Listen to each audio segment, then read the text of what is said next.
Un presidente corrupto, traidor e indecente se ha trincherado en el Palacio de la Moncloa y está dispuesto a volar lo que queda del Estado de Derecho en España con la única intención de evitar su juicio y de evitar la cárcel junto a sus cómplices. Y por ello mi deber hoy es alertar a todos los españoles y advertir de que las nuevas jugadas de Pedro Sánchez, de ahora en adelante, con el objetivo de permanecer en el poder, son una amenaza para la nación, para la democracia, para la libertad, para la prosperidad y para la imagen internacional de España. Hemos dicho muchas veces que lo peor de Sánchez está por llegar y lo seguimos manteniendo. Pero ahora que también llega lo peor para él, queremos advertir de que eso le convierte en todavía mucho más peligroso para la convivencia y para el Estado de Derecho. Hemos escuchado nítidamente esta semana, y eso nos permite afirmar lo anterior, a los cómplices golpistas y terroristas de Pedro Sánchez. Hemos escuchado a Arnaldo Otegi y a Gabriel Rufián, y claramente están dispuestos a aprovechar la ocasión, a aprovechar la corrupción de la mafia socialista para obtener la máxima ventaja y para obtener rédito político atacando la unidad nacional. Sabemos que precisamente como consecuencia de la corrupción socialista, la unidad nacional, por la vía de los refrendos del derecho de autodeterminación y de la superación del régimen de 78 para llegar a un Estado plurinacional, es el objetivo de los cómplices de investidura de Sánchez. Lo han expresado claramente. No están mintiendo a nadie como sí lo hace Pedro Sánchez. Y sabemos que ese es el mayor riesgo y que la legislatura solo llegará a término con cesiones de este tipo. Y por eso nosotros queremos apelar a la sociedad civil y a quienes tenemos el deber de ejercer la oposición, porque la sociedad civil y quienes ejercemos la oposición en España tenemos el deber de permanecer alerta y tenemos el deber de proteger a los jueces, a las fuerzas de seguridad del Estado y a las instituciones que están haciendo su trabajo frente a una estructura de corrupción. Y señalo una estructura de corrupción porque es absolutamente imposible que el nivel de corrupción del Partido Socialista haya llegado hasta donde lo ha hecho, hasta los extremos a los que ha llegado, si solo fuese la corrupción de un partido. Hay también instituciones, empresarios y medios que colaboran con ellos, que colaboran con esa estructura de corrupción. Hay sindicatos que colaboran con esa estructura de corrupción. Es impresionante. Por ejemplo, el apoyo a la corrupción de UGT y comisiones obreras, cuando las principales víctimas de este robo son los trabajadores, cuando las principales víctimas de este robo de la mafia socialista son las personas que no llegan a final de mes o las personas que no tienen capacidad para acceder a una vivienda en España. Por lo tanto, no estamos ante sindicatos, estamos ante la banda de la porra de la mafia socialista. Y por eso quiero decir que ante esta situación presidida por la mentira, por la traición y por la corrupción, la inacción no es el remedio. Y quiero decir también que la parálisis nos conduce a la tiranía. Y quiero decir que las falsas expectativas que propagan algunos en el sentido de que el gobierno caerá por su propio peso, no solo generarán frustración, sino que se han convertido en un acto de complicidad ante una situación absolutamente inaceptable. En consecuencia, desde Vox queremos reiterar, en primer lugar, que mantenemos la mano tendida a los diputados que quieran desmarcarse de la corrupción de unos y de otros y que no soporten esta parálisis política en el Congreso de los Diputados. Y, por lo tanto, que nos sirve cualquier fórmula para la moción de censura, con cualquier candidato dispuesto a convocar elecciones y, por supuesto, cualquier fórmula planteada por la sociedad civil como las que hemos escuchado esta semana pasada. Quiero decir también que mantenemos la exigencia de formar un cordón sanitario contra la corrupción e impulsarlo desde Europa. Pero hoy el mayor obstáculo para esta propuesta es el pacto férreo entre populares y socialistas en las instituciones europeas, que se ha convertido en la principal asistencia a Pedro Sánchez. Y por ello quiero insistir también en hacer un llamamiento a todas las instituciones para que no colaboren con un gobierno corrupto, ilegítimo e ilegal. Un gobierno y una mayoría parlamentaria que durante este tiempo ha aprobado una rebaja de las penas de robo para los políticos, es decir, de la malversación, y una amnistía e indultos para los ladrones golpistas. Y este acuerdo ha sido armado precisamente por un ladrón, que tendrá que declarar dentro de pocos días en el Tribunal Supremo. En consecuencia, creo que los magistrados decentes del Tribunal Constitucional no deberían participar en el pleno que trate sobre el recurso de la ley de amnistía, porque no se puede dar sensación de normalidad. No podemos darla a los ciudadanos, no puede darla a la oposición y no pueden darla los magistrados del Tribunal Constitucional. Si esos magistrados decidieran no participar en esos plenos, Conde Pumpido, el hombre de Sánchez y el hombre de Zapatero, votado en ese tribunal por el Partido Popular, por cierto, no podría validar la ley golpista de la amnistía. Concluyo reiterando una idea que hemos dicho muchas veces. Lo peor de Sánchez está por llegar, pero esto no nos debe llevar al pesimismo, porque hay una esperanza. Lo peor para Sánchez también está por llegar. Muchas gracias y me pongo a su disposición. Aquí, señor Abascal. Buenos días. Muy buenos días. Las últimas informaciones sobre la trama de corrupción que afecta al PSOE apuntan al Partido Socialista Navarro y al Gobierno de María Chivite. Del mismo modo que están ustedes presionando para que se presente una moción de censura a nivel nacional, ¿lo harán para que se presente una a nivel regional? Por supuesto, nosotros estamos absolutamente abiertos a censurar a cualquier cargo de la mafia socialista en cualquier institución que esté envuelto en asuntos de corrupción. Pero yo creo que lo que estamos viendo, tanto con el Partido Socialista de Navarra y la señora Chivite y su entorno, como con el Gobierno de la Generalidad de Cataluña y el señor Illa y el caso de las mascarillas, como lo que estamos viendo en torno al presidente del Gobierno, a su familia y a su gente de estrecha confianza, solo indican una estructura de corrupción que afecta a todo el Partido Socialista. Hola, señora Abascal. Quiero preguntarle por esa moción de censura, si ha habido contactos con el Partido Popular en las últimas horas o un poco de mejor sintonía entre los grupos parlamentarios, entre el de Vox y el del Partido Socialista. También sobre unas palabras suyas de ahora de la rueda de prensa, llama a los magistrados del Constitucional a que no participen en esa valoración de la amnistía. Les llama una especie de insurrección o algo así. No sé si nos puede dar algún detalle más sobre esta idea. Y también, en último lugar, sobre el bombardeo de Donald Trump de instalaciones nucleares,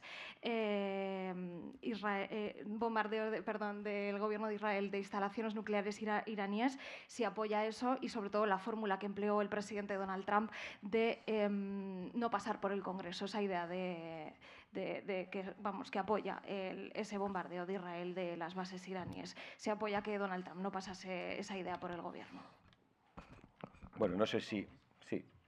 Yo no sé, no conozco la legislación americana, si ha de pasar por el Congreso, pero imagino que cuando uno va a bombardear instalaciones nucleares no lo hace avisando y votándolo en el Parlamento. Pero vamos, yo no soy un estratega militar. Yo lo que quiero decir es que a mí me tranquiliza mucho que una teocracia terrorista que está destruyendo Oriente Medio no tenga armamento nuclear. Hay gente a la que eso no le preocupa. Incluso hay gente a la que le debe parecer bien, probablemente a los socios de Pedro Sánchez. Pero mi posición es clara. Yo no quiero que una teocracia terrorista tenga armamento nuclear. Estoy mucho más tranquilo si no lo tiene. Y por lo tanto mi posición no es la posición conjunta del señor Sánchez y del señor Feijóo, que han llamado a la desescalada de todas las partes. Creo que no se puede hablar de todas las partes cuando hay un Estado terrorista que está atacando a otro Estado en 7 frentes, está financiando al terrorismo y que pretende hacerlo desaparecer. Y eso no se puede perder de vista. En cuanto a mi propuesta a los magistrados del Constitucional, no es ninguna insurrección. Yo creo que la insurrección está en el Gobierno de España. Creo que el golpe de Estado institucional, no lo digo hoy, lo he dicho muchas veces en estas comparecencias, viene de quien está sentado en el Palacio de la Moncloa. He dicho en muchas ocasiones que el golpe de Estado separatista en Cataluña se ha trasladado a las instituciones nacionales y, por lo tanto, lo que planteamos es que esos magistrados no asistan a esos plenos y que, por lo tanto, no haya quórum para poder tomar esas decisiones. Y estamos pidiendo una estrategia de bloqueo del Tribunal Constitucional que impida esa sentencia de Conde Pumpido, una sentencia política, una sentencia hecha al dictado de Pedro Sánchez y de Zapatero, como otras tantas que se han hecho anteriormente. Ese es nuestro planteamiento. La insurrección es la del Gobierno de España. En cuanto a nuestra sintonía con el Partido Popular, nuestra relación con el Partido Popular, no tengo novedades. Tampoco tengo novedades respecto a la relación de Partido Popular y Partido Socialista. Sigue siendo la misma en Europa. Estamos pidiendo la ruptura de esos acuerdos. Estamos pidiendo que el Partido Popular Europeo se involucre en arrinconar a Pedro Sánchez, a su corrupción, a su traición y a sus mentiras. No lo vemos por ningún lado. Dicho lo cual, nosotros hacemos una oferta a todos los diputados y la hacemos en público. La respuesta del Partido Popular ha sido en público también, pero los diputados tienen sus escaños y nosotros vamos a seguir tendiendo la mano a cualquier diputado que se preste a la presentación de una moción de censura. Muy buenas. Muy buenas. Bueno, ayer Pedro Sánchez anunció que España ha alcanzado un acuerdo con la OTAN para mantener el gasto de defensa en torno al 2,1% del PIB en lugar del 5% inicialmente propuesto.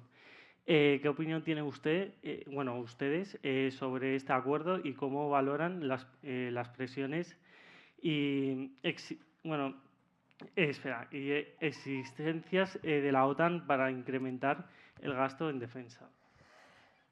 Bueno, yo niego la mayor. Yo no me atrevo a hablar de acuerdo. Conocemos una carta que es susceptible de distintas interpretaciones y yo creo que tenemos que esperar para tener más información y para saber qué es lo que se va a decidir en las reuniones de la OTAN. Dicho lo cual, yo quiero manifestar mi preocupación porque los españoles en estos momentos tienen que padecer a un presidente del gobierno que entra a una rueda de prensa y en vez de dirigirse a la Cámara para hablar a los españoles, hace como que habla a unos periodistas inexistentes. Estamos ante un presidente del gobierno que se maquilla para dar pena. Es decir, estamos ante un presidente del gobierno que en estos momentos parece que merece más una camisa de fuerza que el sillón en el que puede sentarse y tomar decisiones. Creo que todo lo que rodea en estos momentos a las decisiones y al modo en el que las ejecuta al presidente del gobierno es extraordinariamente preocupante para los españoles.